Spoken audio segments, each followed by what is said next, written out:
I didn't. Oh, there it is. Yeah. Hey, we're live, and this is Monday, May 1st, I believe. Yes, it is May Day. May 1st, 2023. Wow. I know the year's going by. Like we always say this every year, and everybody's saying it, how fast time is flying by.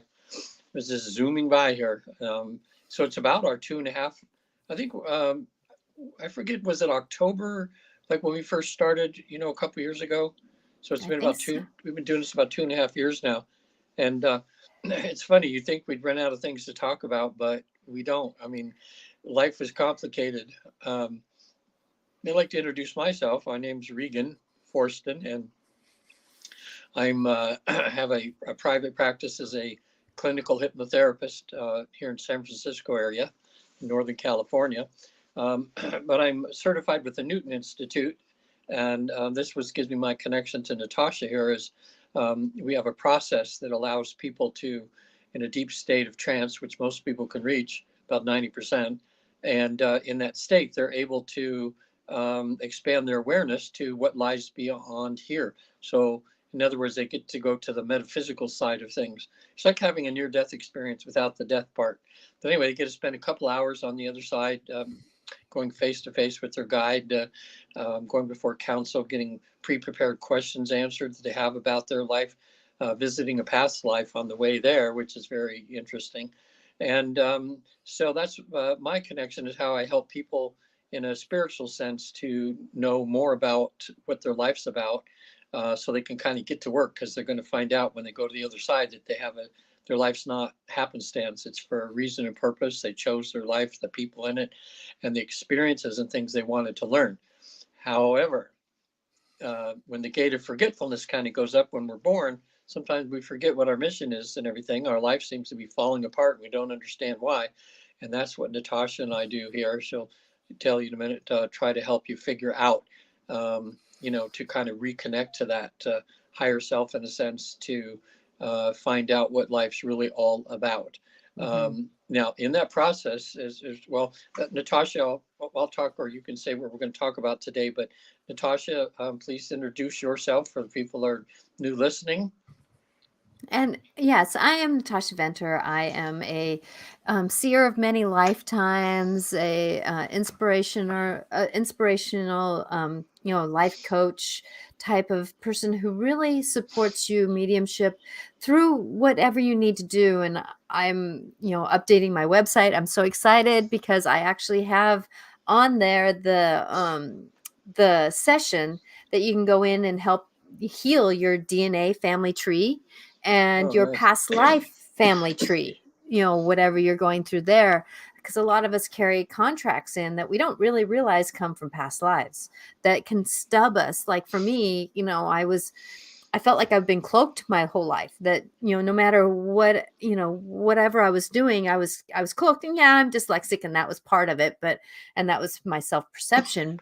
But there's also this other thing that kind of happens, and we negotiate through. And I went through, and I found somebody who can help me do that, because sometimes, like a doctor, we can't always heal ourselves. So, us psychics and people, sometimes we need to go see someone else to get some of these things that we've been really working on. And I really love to support people, giving them a perspective, non-judgmental. I know Regan and I both don't do the judgment here. So that's where this conversation today we were going to have is about how to communicate, our communication with relationships. It doesn't mean if it was friendships, kids, husband, wife, wife, husband. It doesn't matter what label you are, but we all have relationships. And how can we negotiate those through our new boundaries that we need to set through our communication? And this is just an hour show, so we're just going to hit the tops of it. So if you want a deeper look at it, please make a private session, because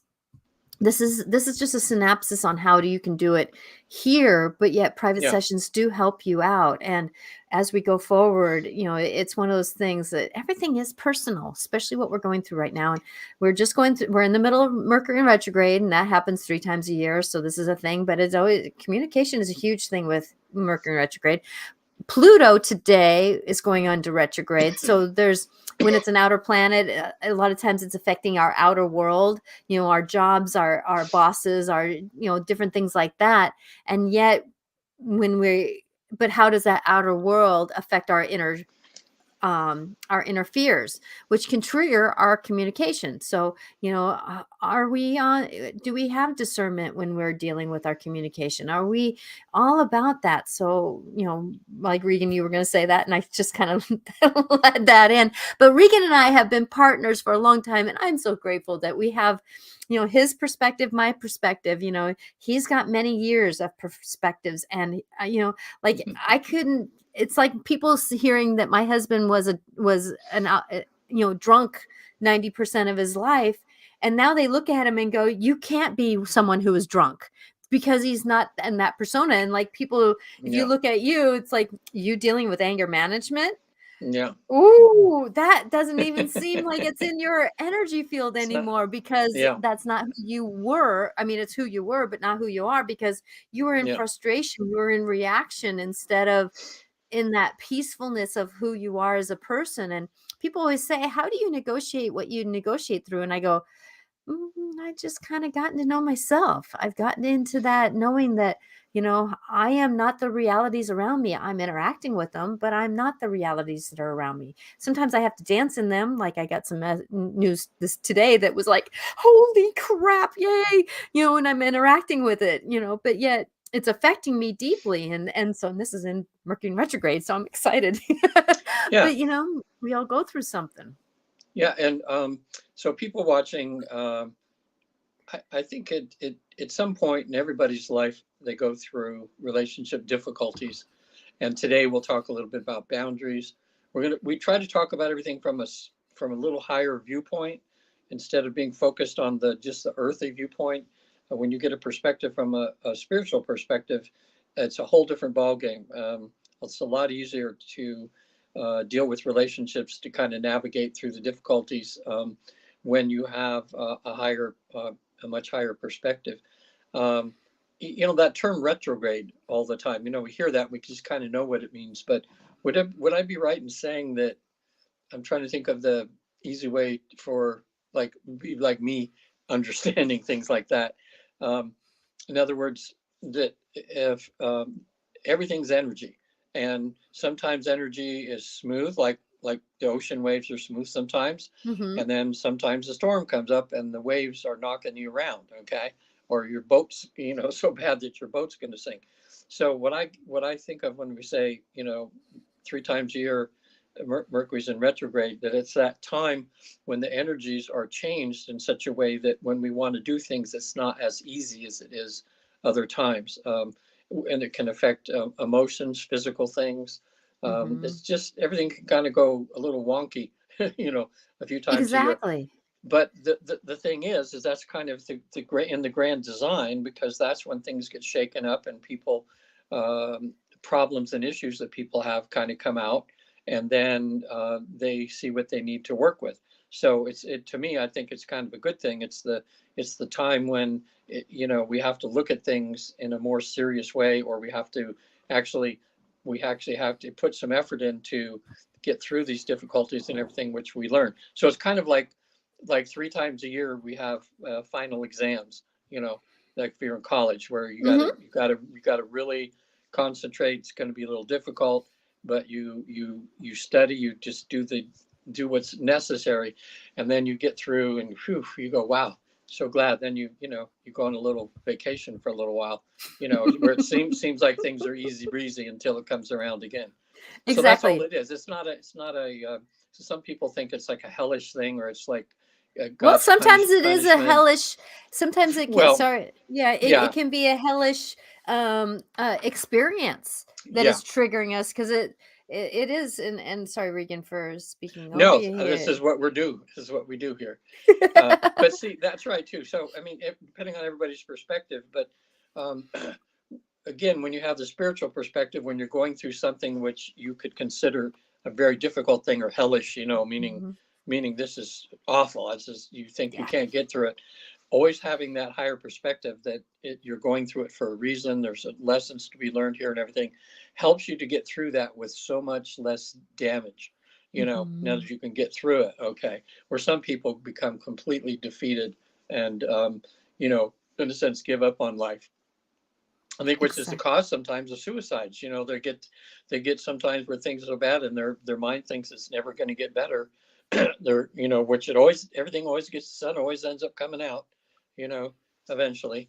But it's difficult sometimes. So relationships, in retrograde, a lot of times things will pop up, say defects or deficiencies in either person, which could be, we always think of it being husband and wife, but sometimes could be with a coworker, could be with the child, it could be with the neighbor, anybody that you come in contact with, so exactly, because that's where the retrogrades are about the rethink, reapply, re-understand, re-acknowledge, it's kind of like my husband and I were kind of in a conversation, and it seems like right now a lot of people are just loaded up. They're getting so loaded up with responsibilities, and he being his work ethic is like above board here, and so there's miscommunication, there's emails that aren't getting answered, there's all these things, and then I come and tell him that our windows broke.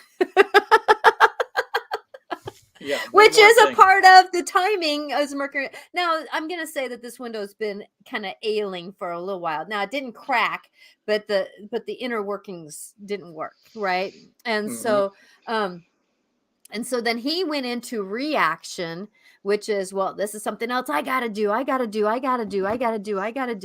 I went, wait a minute. Let's rewind a little bit here. Now, I'm letting you know, I already made the phone call. I already has negotiated. I already found out who to call, and I don't know yet the ins and outs about it. But yet, I'm reapplying this. Okay, this isn't for you to fix. And so that's where this is an opportunity in relationships to communicate well. Because one of us has to not react, and it's hard to do that.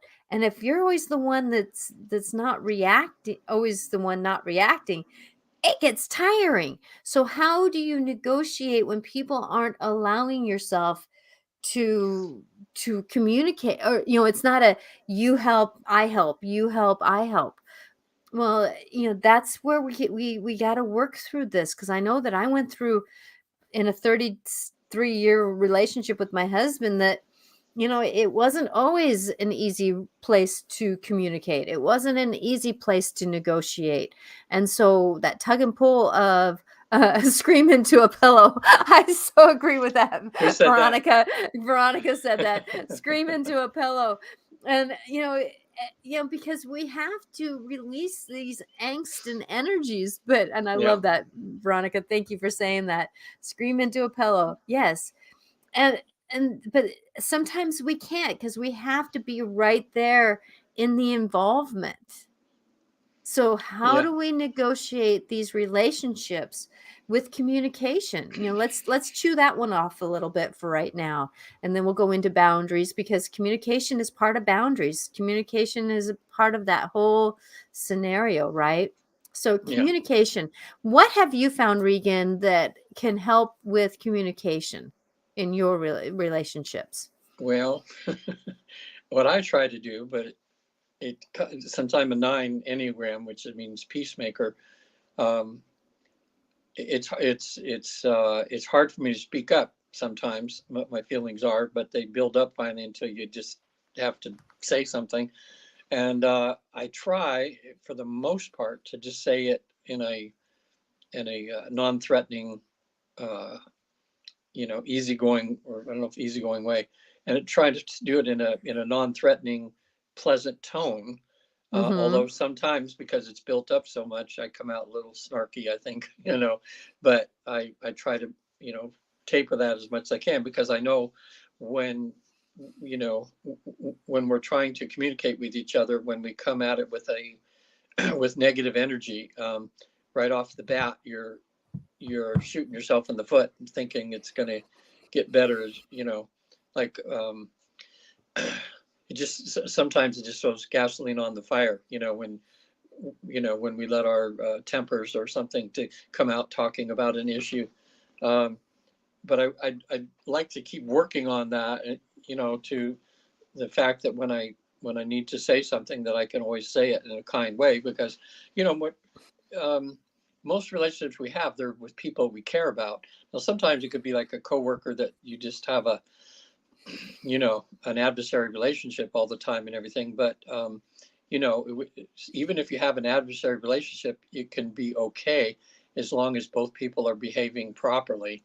You can like agree to disagree, or, not. I just finished, Patty and I just watched Beef. Have you seen that on Netflix or anything yet? It's a very interesting study in human behavior, where it starts very simply with you see a guy coming out of a store. He's just had a bad time in the store. You can tell he's just having a bad day.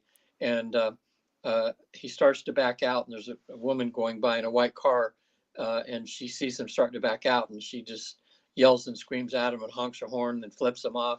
And he's in such in a bad mood already that he chases her. And, Yeah. And then, so there's eight or 10 episodes of it getting worse and worse and worse. And you see that the humanists, both of them, one's having marriage difficulties. The son is having difficulties losing the business, trying to be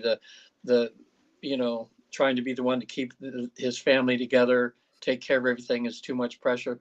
And so this other person just sets off their anger, and then they're each taking it out on each other instead of fixing their lives. So it's pretty good. People watching it, they go, oh, I can see these, I can see a little bit of me in that, which is fine. And I like looking at things that I see a little bit of me in, because, it doesn't matter, like when and I'm going to be honest here, when my husband was drinking, yeah, that was a situation, but I had to still work on me. Yeah. It was about my path. I needed to work on how did I interact with that? How did it control me? How did I do with that? Was it always something that I got overwhelmed with? Or did I say, you know what, today's been a rough day, and I know that whatever happened was very impactful to me, yet I gotta decide how much of it's gonna be something that's gonna control me. And that's the thing is that when you're in a relationship, however it is, check to see who's controlling who, who's manipulating who, because that's about boundaries. But communication, we can, and that's one thing, like for me, I work on in the morning, I have morning routine where I do the school system, and I'm on the playground duty, and there's these kids that are constantly chewing at each other, and they both have these, and I'm not going to call it a love-hate relationship, because they're just personalities. It's like oil and water, it's like they're not going to mix very well, and they're in the same classroom, and so they're stirring the pot all the time, and they sit next to each other sometimes, and so they stir the pot even more, and like I tell them, somebody has to stop. Somebody has to stop and say, I'm done. I'm done. And watching this thing called Beef, there's points in there where you can see where they're deciding to just kind of stop, but then that the other person who hasn't stopped yet attacks in a way, and then they're like they're wanting to, but then they get back into when the other person hasn't stopped. So, and that's how sometimes relationships are. It's just each one's trying to up. When someone does something, well, psychologically we have to try to one up them so we feel good about ourselves. Makes them feel bad, then they have to try to one up about themselves. And that's what I learned that in the anger management thing, is that there's before couples or people do some sort of physical violence in the form of verbal, physical, mental thing. It's like especially with us guys, when we feel when we don't feel like a man, like what's in our mind that like a man should be, that he should be all knowing, have answers for everything, be able to fix everything, be strong all the time, that kind of Yep. thing. When that's challenged and we feel less than like what we feel in our minds a man should be, we have to regain that somehow. The way men regain that is by bullying a little bit, until that other person backs down. And then once you got the upper hand, then, oh, okay, now I can feel like I think a man's supposed to feel again. Unfortunately, you'll have partners and something like that. They just want to keep raising the ante.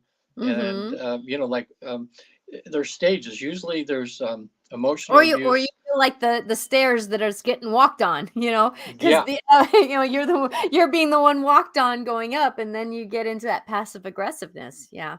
Oh yeah, like passive aggressive. It'll start with things like that, and then it. But a guy will just keep going and going and going until it gets to be physical. So it's because they just feel like off kilter, like they're not a man. They're not. Mm-hmm. Their ego that's hurt and everything that way. So.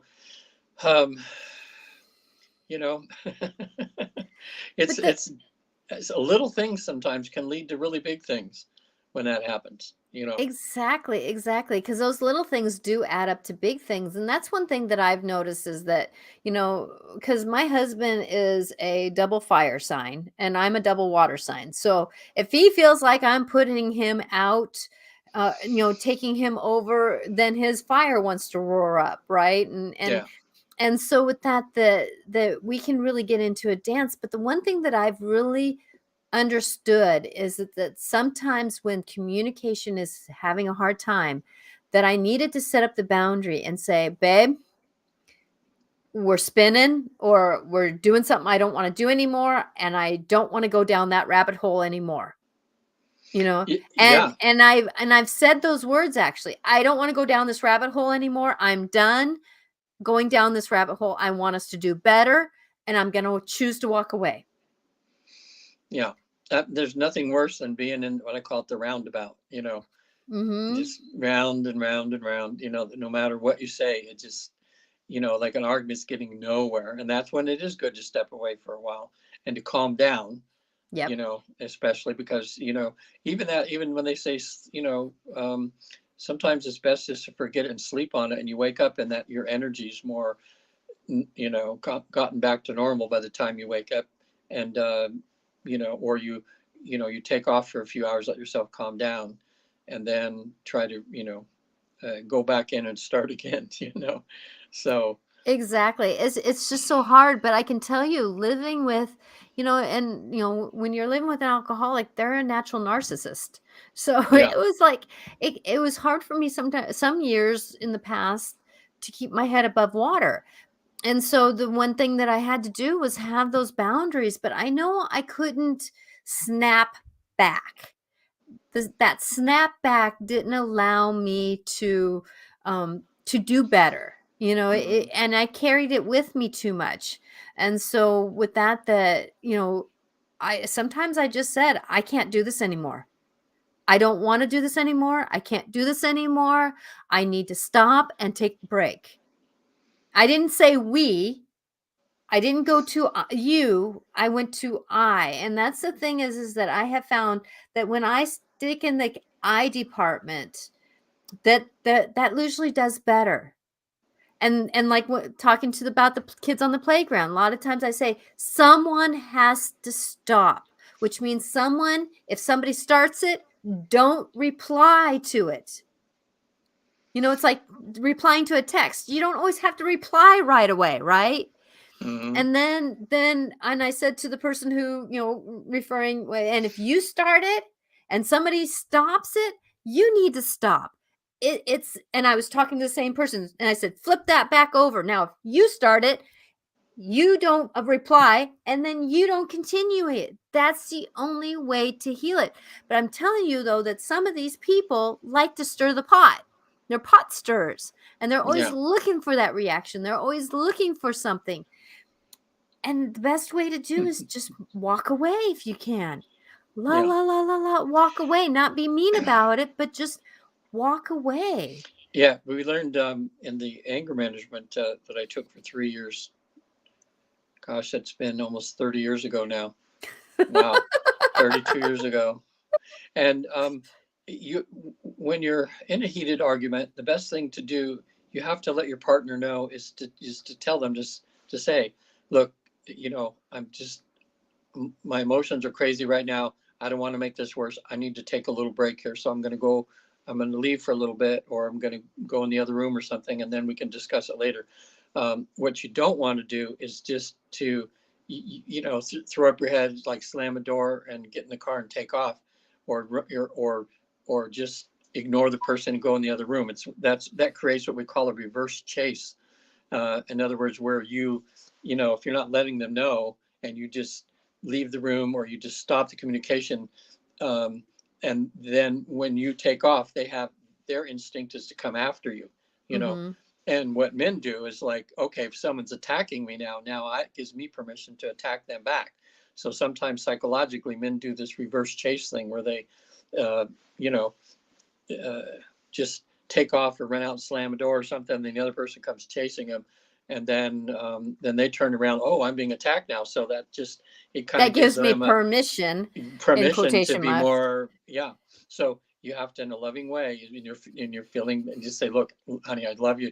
I'm crazy right now. I just need to get a break right now. I'll be back pretty soon. Something like that, so they know that you're in a way.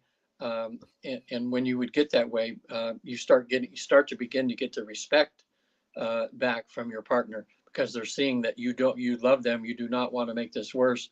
You don't want to throw gasoline on the fire, but you can't control your emotions at the moment. So you're stepping aside to calm down. So that's a good first sign that you're actually working on managing your anger. You Mhm. know. Well, a lot of us are in relationships, let's say with a mother or a father who just can't change.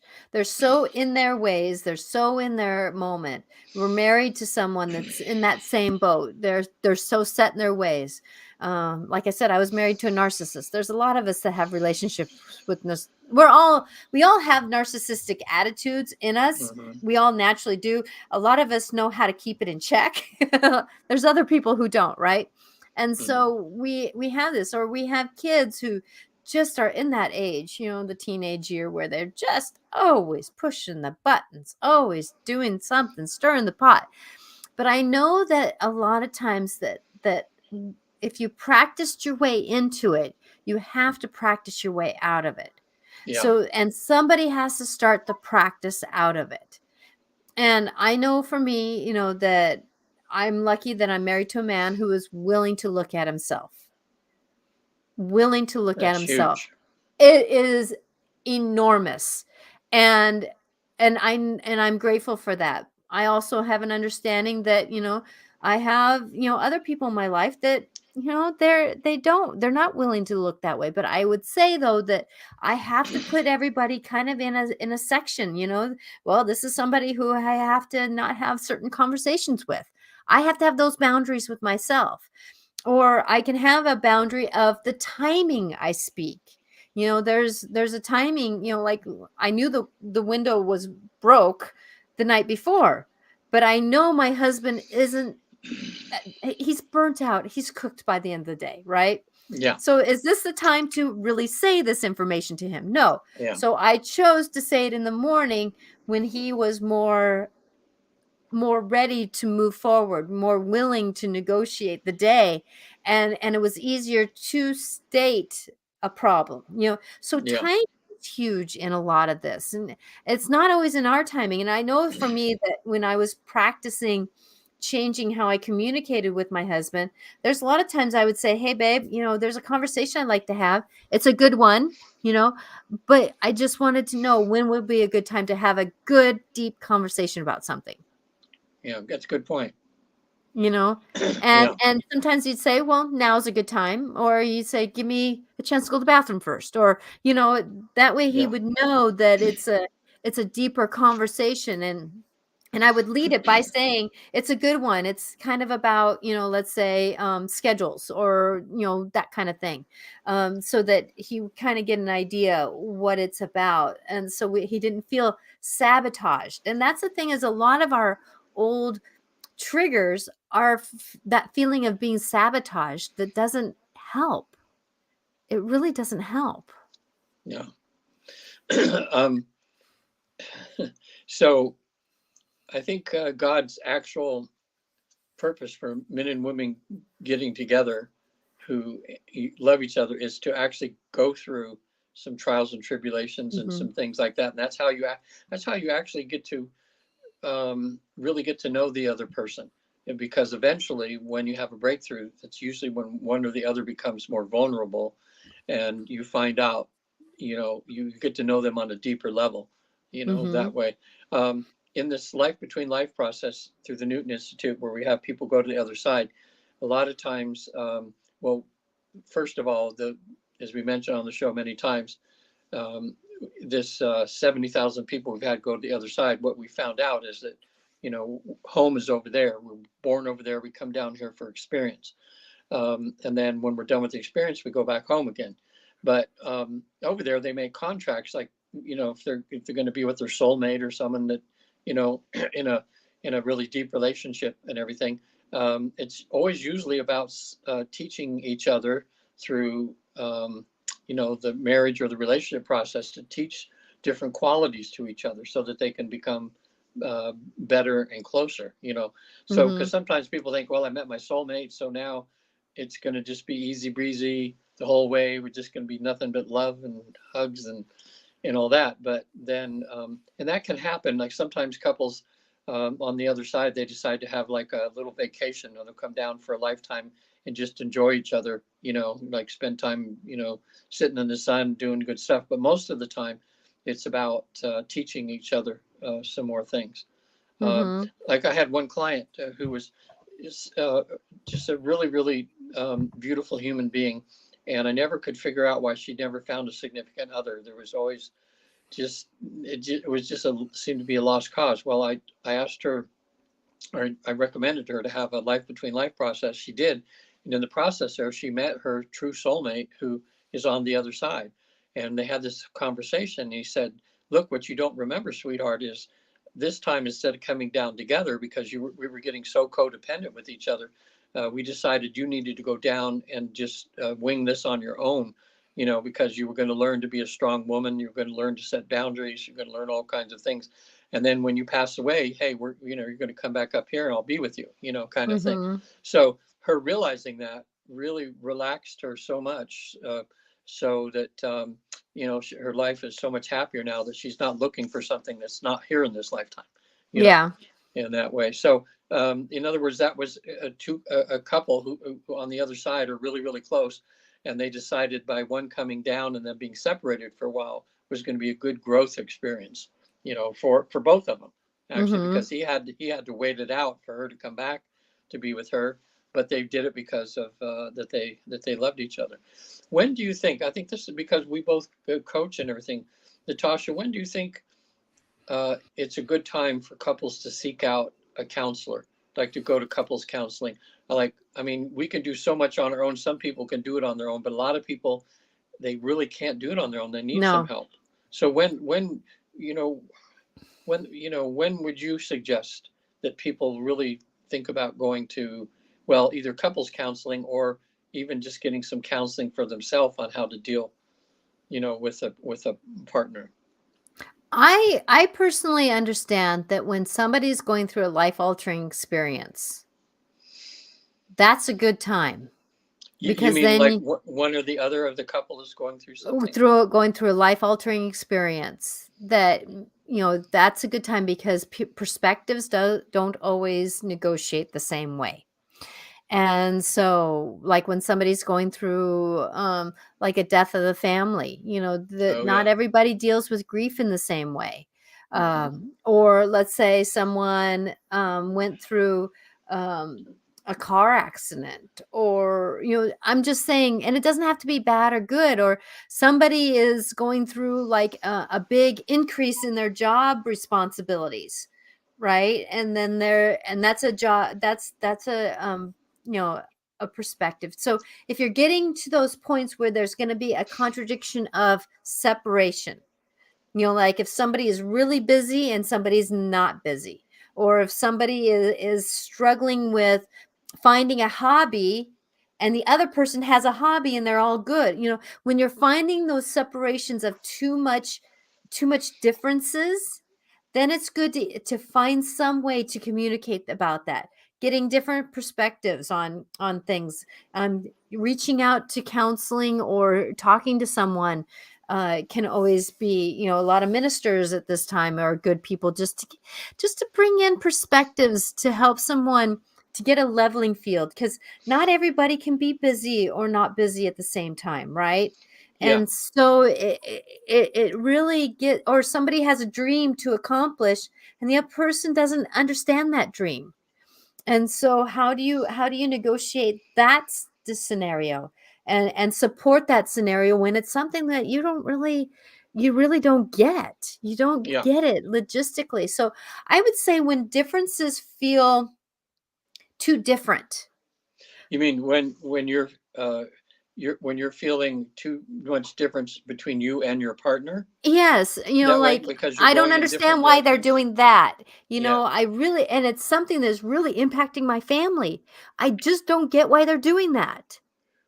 Yeah. You know, those differences can happen, you know, and you know, like for me, my soul would, I could not do, I have to do what I'm doing. Now, do I have to do shows? No.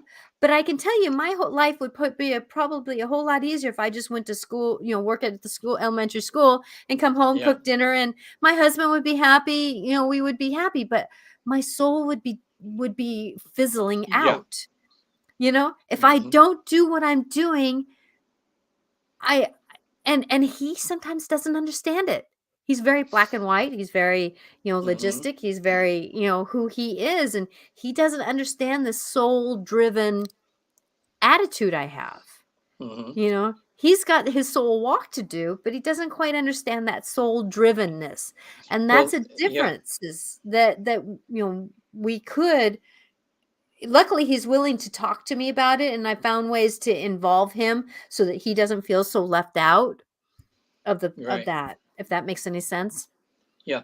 And see, that's one of the tricks of being in a relationship is to balance our, what our mission, what mission that we feel that we're on that we have to do, but we've also chosen to be with this person, so we owe them.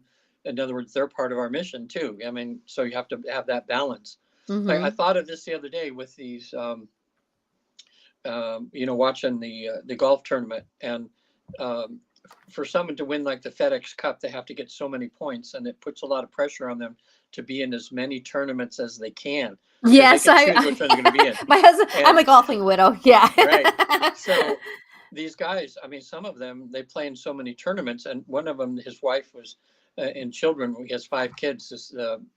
That came to this tournament, which he actually won. It was nice that he was there with his whole family. But then it made me think, like, wow, to be away from home, 3/4 of the year, making a good living. Of course, now some of them don't make a good living in there because they're not winning so much, so they Mhm. just scratching out a living. That they have to have a really good balance with, especially when you have kids too, that you got to all the things you need to be a parent for those kids and to be a husband for your wife.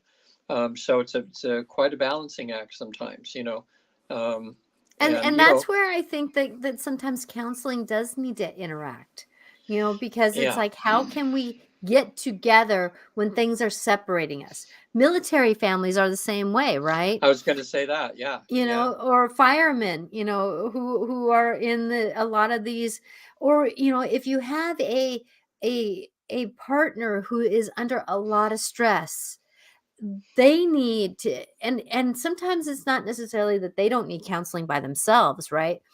yeah, You know, like my husband chooses to go to meetings, which is his counseling, you know, and if he yeah. doesn't go to those meetings, oh my gosh, it's like, honey, can you go find your expression, please? Go find something that you can express and get a different perspective, because he starts floating down the rabbit hole, right? Yeah. And so finding those ways, but I can tell you though that when we're living with somebody who's stressed out, that we need to find a way to communicate through that. And that's another reason to reach out to somebody as a couple or as individuals. Well, I think, well, the National Psychology Association came out with statistics and said that 35, if you have an issue or a problem that's really bothering you a lot, that 35% of the cure is deciding to talk to someone about it. Okay. In other words, just that's goes a third of it there, just making that decision to get some help. And 35% is the relationship you have with your life coach or your counselor. And then the other 30% is the modalities that they use, like with me, it's hypnosis and EFT, EMDR, havening touch, that, and then just common sense, to try to, as coaches, you and I both try to help people by just giving them some common sense things to do, which when you're all like this, it's hard to separate that. So Mm-hmm. some people that I know when I've talked to, they say, wow, they just feel like they had so much of a cure, but it was only from getting it out and talking about how they really feel openly and honestly with someone where they can't with their mate or anybody else. And you just want to have somebody that can understand you, someone that will listen to you, and not be judgmental of you, so Mm-hmm. that's how you and I help people a lot there, is just being a listen, the listening post, so that we can just really listen to them and actually see them, what they're going through, and acknowledge what they're going through, you know. Exactly. Uh, Exactly. Yeah. so if you have It, two couples and one of them doesn't want counseling and the other one does, that that make the only thing you can do is go yourself and try to handle the situation the best you can. But a lot of those relationships aren't long lasting, because it's just like being in a company and you have one part of the company that's really gung-ho about doing everything with integrity, doing everything on the best way it can, and the other parts of the company don't give a hoot. That company's not going to do very well. mm-mm, They're going to it's end up in not. bankruptcy. So you got to have both, couples work, or both people in the relationship working on it. Um, Mm-hmm. Yeah, so and I understand there's, some people that are in a kind of a boat where it's like, how far can they get in a relationship? And I know for me that, being married once before, I really worked through a lot of things to make sure that I was supposed to not be in that relationship. And that's how we create boundaries, though, is, we've kind of danced a little bit into, how to negotiate differences and how to negotiate boundaries and negotiate communication through this whole show.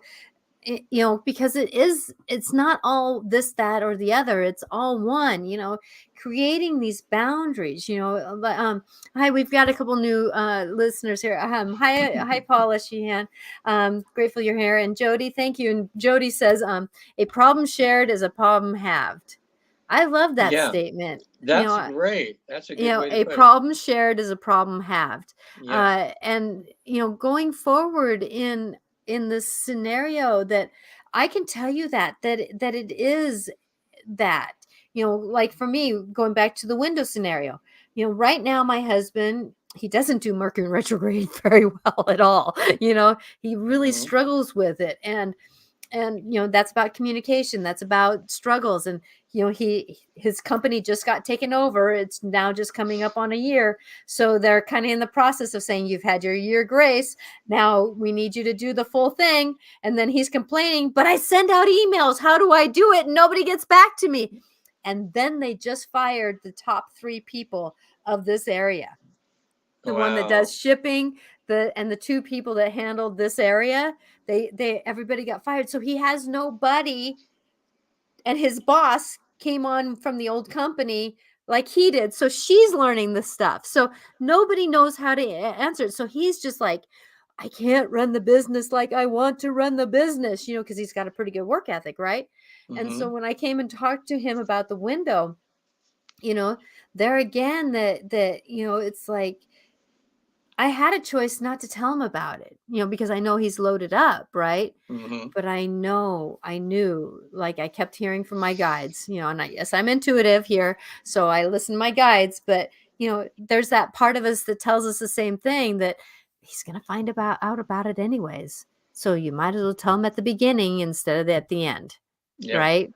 Mhm. And so how do you negotiate this? But that's one thing that I can say when we're communicating, check in with your intention first. You know, are you communicating to get back at somebody? Is that your intention? You know, tit for tat type of thing? Or is it that you are wanting to heal the situation? Because I know for me that when I stop for a minute and check in with my intention, you know, and say, oh, wait a minute, I'm getting triggered by an old, oh yeah, you know, my husband even did that the other day. He goes, you know, I'm getting triggered by my sense of responsibility, that it always falls back on me. It always comes back on me. What should I do? Well, Yeah. honey, you're a manager of the store. You're gonna get it falling back to you. But yet, how can I help him feel like it wasn't falling back to him? Yeah. And I think people, you know, if they go to couples counseling, well, individual counseling is one thing, but couples counseling sometimes can be so helpful as long as both people are really wanting to, you know, like people go to these marriage retreats, you know, where they try to get people back on the same page, and they, you know, have them um, really start to, you know, almost force them to communicate in a Mm-hmm. safe environment. Sometimes those are pretty good to go. Marriage encounters, I guess Mm-hmm. they call them, are great for some people. But if you both want to do the same, you know, both have the interest of the relationship is your priority, you know, that you want to go through things, then, and you have a situation where you're coming to an impasse, where you've tried to compromise, but that doesn't even work. And it's a difficult situation. That's when it's really good to have a counselor, somebody, you know, negotiator in between the two of you to try to figure out something, to try to help you do it in a peaceful, you know, loving way. Remember I talked about before, it was just, it's the coolest thing when I had a couple come to me. They'd been to couples counseling. They had an impasse that came to because she wanted a divorce and he was just refusing, like, no way, you know. And they had a beautiful family relationship. People that would see them would say that they would be the last people they'd ever think would split up or anything. But she just felt, you know, there was something on that she had to move on. So their therapist sent them to me because they said, well, Regan can actually maybe have you guys go to the other side and Uh-huh. talk to their higher selves about what's really going on here, because they were such an impasse. So when they came to me, we did the life between life process where I worked with one day and one the other. They actually were able to talk to the higher selves. You know, he talked to her higher self, she talked to his higher self that's on the other side. And they found out what's going on, and they did find out that he had made agreements to come down here, which he had broken, and not done what he was supposed to be doing. And so they had good clear, um, you know, findings that it was time for her to move on, and that he kind of, you know, he kind of blew it, you know. And it was still hard for them to break up, but because they were such a loving couple, they were able to do it in a really good way, to do less damage to the children and everything. And for him to do some, you know, now he knows it's time for him to get to work on himself, you Mm-hmm. know, so that he can, you know, not goof up. And it was nothing, you know, he wasn't unfaithful. There was no violence involved. It was just in general, you know, he just wasn't there. He wasn't As much as available. he was not available, right, as much as he should be, you know. And so she, you know, she couldn't wait for him. She had other stuff to do, so she moved on, and now they both moved on, and everything's okay. But so that just shows you how spiritually, you know, when you get a spiritual perspective of things. And that's what I think, Natasha, you're so good at too, is someone can come to you, and sometimes you can find the reasons that they can't really see themselves, Mm-hmm. you know, why they're having such difficulties. And then when they know that, when they get this higher viewpoint, sometimes then they can go, oh wow, oh yeah, now I know how I can really work on it, you know. But until you sometimes get some of those answers, it's so hard and difficult for you to get through, Mm-hmm. you know, that, like, Exactly. yeah, yeah. So it's amazing, you know, when you, like, you know, if you're having the angels help you, you know, guide the people. I mean, this beautiful that God has opened up these portals through people like you and I to use to work through, to be the, you know, we're the worker bees of from, you know, from the other side. They're giving us the energy connect people with these, the higher purpose of everything.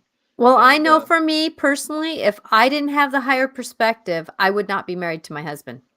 yeah, I would not yeah, have been married. When he got pulled over, that would have been if I was in a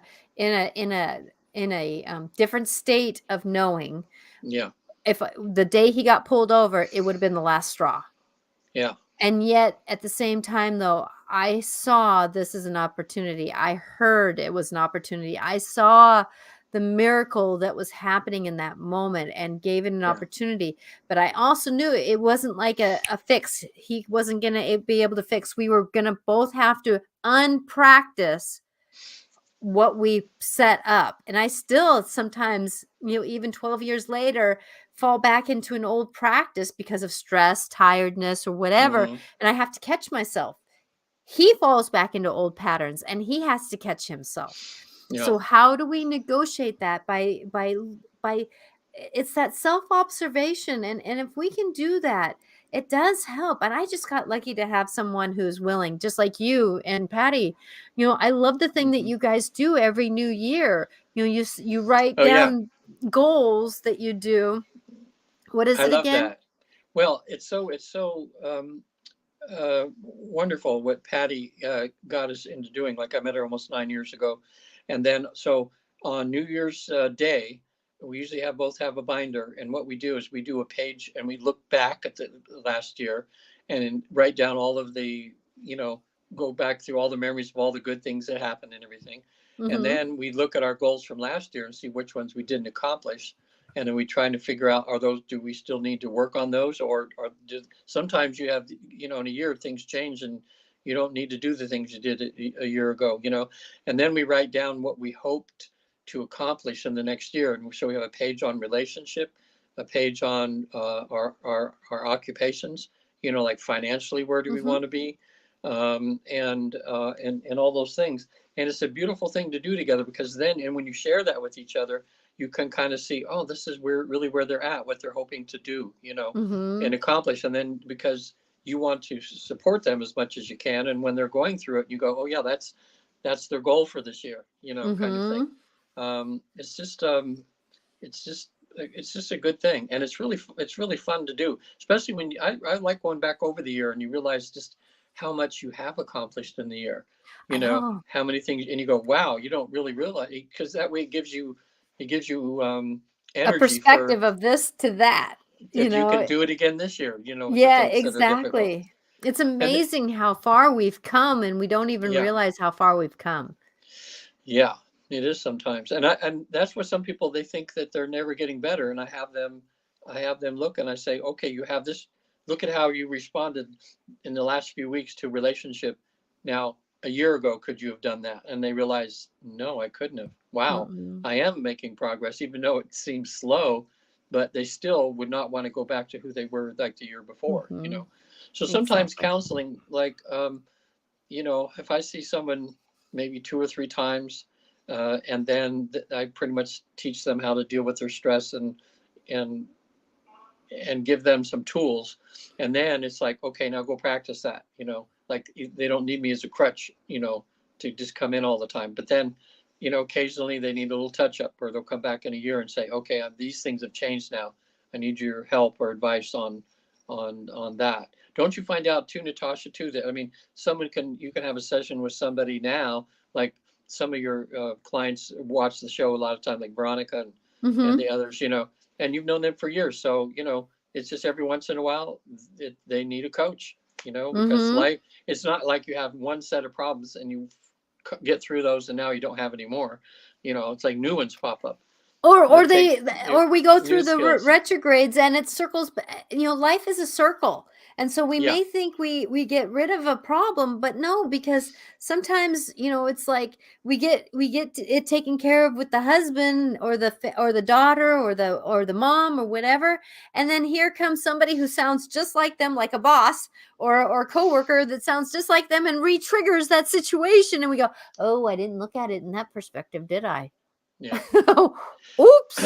Oh, I one. just got triggered and I didn't realize it. Okay, let's go through this. So That's the thing is that triggers really can undermine us, take our legs out. I had two people that could take my legs out. I metaphorically, I speak this, take my legs out from underneath me and send me down the rabbit hole. It was my husband and my mother of heart.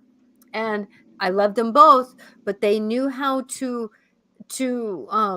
just shift me out of where I was at. And it took me a little while to get back. And I call that taking my legs out from underneath me. It's like, what just happened? I was in a great mood. Things were moving along. And all of a sudden I'm like, whoa, I just took on their energy, didn't I? So how do you negotiate that? But you have to have boundaries. And so, like, when my mother of heart would start going down her rabbit hole and try to take me with her, I would just say, nope, I'm me. Nope, I'm me. Nope, I'm Yeah. me. Nope, I'm me. Nope, I'm me. Nope, I'm me. Just something to keep me from listening to what her rabbit hole was. And then by the time I could just be in observation of what she was needing to go through, obviously, because she was doing it. And I didn't take it on, or I didn't get pulled down that rabbit hole, because she would use the words you, and those yous would pull me down. And it's like, wait a minute, I know I'm responsible for some of this that you were talking about. Yeah, maybe I needed to call a little bit more often. Maybe I needed to stop by a little bit more often. Maybe I needed to wait a minute. I didn't know you wanted me to stop by and eat with you as often as you wanted me to, because you didn't mention that before, but now I know better to do better. It's like these stories of what people do, but I had to remember, observe the conversation more than get into the conversation. And that's a form of a boundary. How can I observe a conversation? By witnessing it. And okay, the person is talking. What are they talking about? Okay, I'm hearing that they're talking about such and such. Talk about it like you're like, the way that I observe a conversation, it would almost be like me standing on one side, and I'm going to use my husband as an example, my husband on the other side, and I'm getting the third person perspective on it, right? And so as I'm being one of them in the conversation, I'm like going, okay, no, wait a minute. I'm hearing him say, oh, there's a little bit of angst in there. Oh, is he feeling a little stressed with this conversation? Okay, so since I'm hearing that he's getting a little stressed with that conversation, I'm going to have to pull back a little bit. And I'm going to tell you that people always say, Natasha, I don't know how you get these perspectives, and I don't know how you do this in the middle of a total tornado happening, but you do. And yet I've practiced myself to do these things so I didn't get triggered into the conversation that the other person was having. I was able to keep my own being. I was able to negotiate it. And sometimes, like when my husband was drunk trying to pull me down his rabbit hole, and I would say, you're not going to treat me that way anymore. You're not treating me that way anymore. You're not treating me that way anymore. You're not treating me that way anymore. And I didn't say that to him because that would have pissed him off, but I would say it in me. Yeah. I would say it in me, and that helped me not go down his rabbit hole. And so how do we do that? We witness that there is a rabbit hole that's happening, and somebody's trying to pull us down. And those are those boundaries I talk about, that how can we keep those boundaries back? By observing, by not interacting as much, by not struggling through, well, he said I did this. Well, he said I did that. Oh, but he said he did. Oh, but no, no, no, no, no, no. Take a breath and just know that their story is theirs. My story is mine, right? Yeah. It's a thing, relationships and stuff. That's why we can keep talking about relationships, because I it know it. keeps going and And going and going and going. going. I think the number one mistake people make sometimes when they get counseling is they go in with the attitude is, I hope the counselor proves me right and her wrong, or vice versa. Mm-hmm. And when you have that kind of attitude, all you're trying to do is prove yourself right through it. You're going to go in a roundabout again, even with the counseling. The main thing you want to try to go into counseling for is to try to understand the other person's point of view as much as you can, because if you really love each other and the person's not trying to be cruel to you in a sense, or be evil to you, but just working on their own issues of the way they see things, you have to try to do your best to see what it's like looking through their eyes. And a lot of times when you do that, and that solves so many issues right there, Oh, it because does. because we people in the same situation, that are going through a situation together, like let's say their house burns down or something. Okay, you could have two different, completely different, um, problems or things that people are going through. And or especially if someone loses a child or something. So many people get divorced after that because they can't, they're grieving differently, Mm-hmm. and they have different guilts, different, oh, I wish I should have, I could have, this wouldn't have happened, and the problems with vulnerability and speaking those things that they feel that that they have. I mean, so when you understand what someone's going through, then you can, so it's just a world of difference. I know when I went through counseling of my second marriage, um, if I had done that, I'd probably still be with that person now, but I was so interested. I was like, you know, feeling like, woe's me. Nobody's seeing my viewpoint. No one's acknowledging my viewpoint, that way. And I was just fighting to the, and I remember the counselor saying, look, Regan, if you don't start looking at things that way, you guys aren't going to make it, Mm-hmm. and but then later on, when I really could see through her viewpoint and everything, I just felt like such a nut, like how couldn't I have not seen that? How could I have Mm-hmm. not validated that, you know, and everything? But I was just so stuck, in the, I'm the one being persecuted. I'm the one that everybody needs to have sympathy for, wasn't that way. So It's a anyway, thing. It's a thing. It's a thing. And that's the dance that we have to go through, is how to do it better. Tone of voice, yeah, seeing other people's perspective, understanding there's better timing or not better timing, and understanding that yeah, somebody else has triggers, so trying to be kind with their triggers, and then having boundaries. I don't want to go down this rabbit hole. Please don't make me go down this rabbit hole. I will give us a break for a minute and we'll talk about this later. And like Jody said, a problem shared is a problem halved. I Go like that. forward with that. Go forward with those knowings, because blessings be with this. But remember, tone of voice is 90% of a problem. Yeah, You can say something like, I don't want to do that, or I really don't want to do that. yeah. Tone really makes a difference. Tone, tone makes a big difference for sure. Yeah. Well, Regan, we're at the hour Okay, here.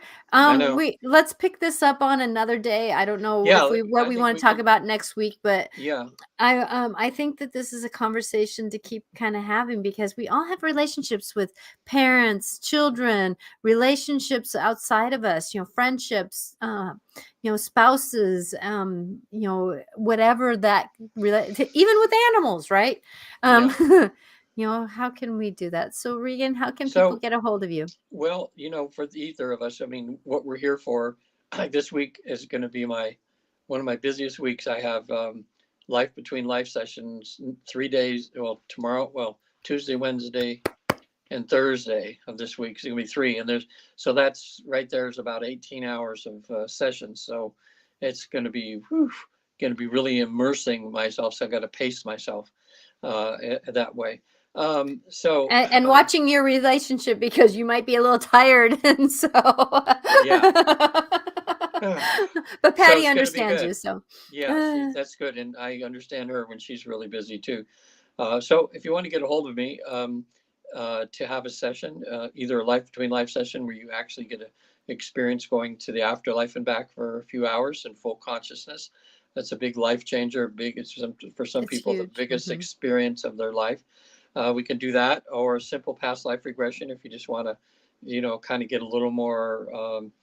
Uh, get a little more clarity of what you might have brought into this life from another that you're working on. It might help you with your issues, but also regular therapy sessions. If it's just if you're having issues with, like we're talking about, relationship issues, and you want someone to talk to, someone that might be able to give you some skills to help you to get through that. Either Natasha or I'd be happy to help you with that. Mm-hmm. As we work as being life coaches, or we just, a lot of times it's just not, it's spiritual and it's just common sense. What do you do? What do you have to physically do, or in what order do you have to do things? Sometimes we can help you sort all that out that way. And I know Natasha can help you from, lots of things, including, getting your personal space in order with Feng Shui, right? I know I mean, that's huge. It yeah, really makes a big difference. It it's really does like make. if your place is a mess and everything is not energetically correct in that space, that in itself is going to create Oh, uh, it's more energy huge. blocks in that way. So anyway, visit theafterlife.com. There's some great videos on there with traditional therapy where you can look and see what hypnosis is all about EFT, this tapping, which works miracles, and havening touch, and that's all on the website. And then there's the spiritual side on there too, with some you can watch a young lady going through this 5-hour process of going to the other side and back. And Mm-hmm. Natasha, angelicclarifications.com. I have it Angelic. memorized. Yes, angelic clarifications. And Sarah, thank you for catching us live. I'm grateful that you finally caught us live. I hope it was helpful. And next time, if you catch us live, then you can comment and we can interact with your comments a little bit too. So thank you for being here. Yeah. And as always, awesome. Thank you, Paula. So with that, I love helping people. And I know for me that I've helped a lot of couples out with, getting perspectives, that there's sometimes it's like, hey, did you realize that this person had a very traumatic mother situation where she was abused, and that kind of came through with a situation, Yeah. with the kid, and then now he's struggling with woman identities with that, or just things like that. And it's like the person who I'm sitting with is going, oh gosh, oh, no wonder when I say this he gets triggered. Oh, okay. Tools in a relationship are huge. And that's one thing that people always say, Natasha, I don't see how you get the perspectives you do, because I do look at past lives. I do look at the DNA, and I do look at our own personal stories on how we can negotiate that. So that's where having private conversations do help, even though this gave you great tools, but there's much more when you get more personal to help that. And you can reach me at angelicclarifications.com. I have a lot of different things on my website that you can look at to see about how to negotiate life and that kind of thing. So please watch us. I'm going to have a guest on Wednesday. Kobe, he is another intuitive counselor. Great guy. He is one who's really been working on love and doing some negotiations. So he's going to be on my show on Wednesday at 4:00 Pacific time on Facebook and YouTube at these stations, 4:00 Pacific time. And if anybody is looking for podcasts, I load these shows on podcasts right after. And so there's many, many podcasts on. I loaded up a lot of back shows. So if you would like to look on podcasts, if you want to listen to those at a later date. So thank you, everybody, for watching. Thank you, Regan, for being here again. You're welcome. I am We'll see you so next week. grateful. Yes, we are here next week, and I am not sure what it's going to be May 8th. So it will be a good day. So blessings. We'll have a full moon in between then. So that will be an interesting dance. So we'll talk to you later. Thank you, everyone. Blessings to you. And remember, we're always here for you if you are in need. Yes. Bye now. Bye.